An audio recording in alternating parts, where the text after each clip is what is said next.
경기도 성남 백현동의 한 아파트입니다. 국토부 이상경 1차관의 부인은 지난해 7월 이 아파트의 전용 면적 117제곱미터형을 33억 5천만 원에 매입한 뒤 석 달 후 14억 8천만 원의 보증금을 받고 전세를 놓았습니다. 세입자의 전세금을 낀 사실상의 갭 투자인 겁니다. 이후 아파트 가격은 계속 올라 현재 같은 동의 매물 호가는 42억 원에 달합니다. 지금 40억이 넘죠. 아무래도 이쪽에서는 대장이니까. 이차관 부부는 매입 당시 인근 고등동에 84제곱미터형을 소유하며 살고 있었기 때문에 1가구 2주택이었던 셈입니다. 고등동 아파트는 대선 직후인 올 6월 7일에 매도하면서 5억 원 가까운 시세 차익을 본 것으로 알려졌는데 그 집에 다시 전세를 살고 있습니다.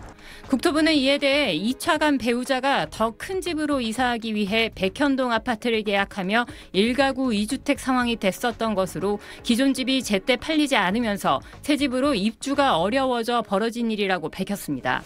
갭 투자 의도는 없었다는 설명에도 두 아파트를 매매하는 과정에서 10억 원 이상의 시세 차익이 발생한 건데 이 차관은 최근 서울 전역과 경기 12개 지역을 토지거래 허가구역으로 묶는 대책을 내놓은 직후 유튜브 채널에서 이런 발언을 했습니다. 만약에 오르지 않고 유지가 되면 내 소득이 또 계속 또 벌게 되면 그 돈이 또 쌓이면 또 그때 가서 하면 되거든요. 어차피 기회는 돌아오게 돼 있다. 국민들은 정말 열불나는 유체이탈 발언으로 받아들이고 있습니다.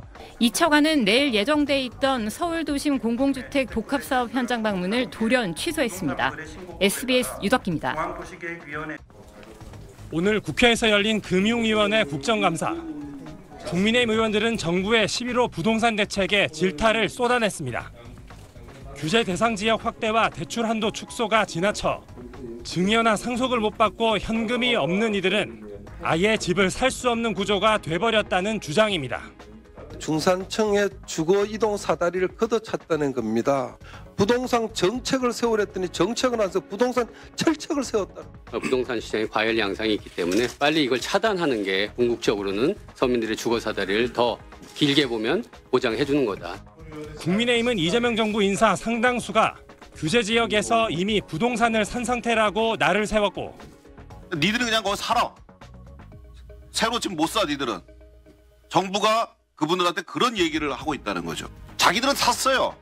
그러니까 열받는 거예요. 민주당은 정부가 왜 고심이 없었겠느냐며 엄호에 나섰습니다. 부동산과 관련된 국민들의 걱정과 그러한 어떤 방향에 대해서는 최선의 정책 목표를 갖고 최선의 방법을 동원했다고.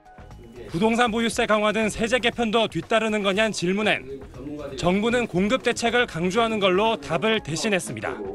공급 대책도 당연히 추가를 돼야 되는 거고요. 이 부분도 저희들이 확실히 더 신경 쓰고 지금 역량을 집중하려고.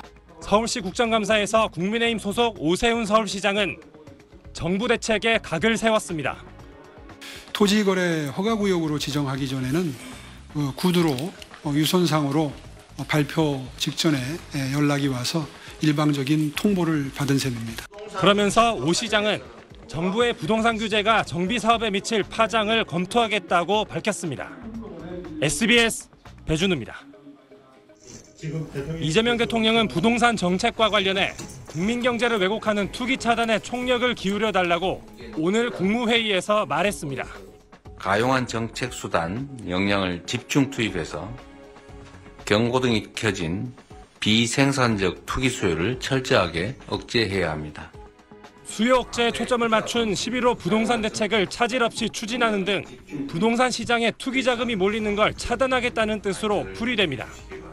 토지거래 허가구역 확대와 부동산 대출 규제 강화를 담은 11호 부동산 대책을 두고 야권에선 서민들의 내 집 마련 기회를 빼앗는다는 비판이 제기되는데 민주당은 공급대책 발표까지 시간 벌기용이라고 반박합니다.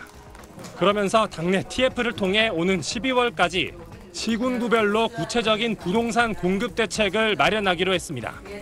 보유세 강화 같은 세제 개편의 경우 검토하지 않고 있다고 강조했습니다.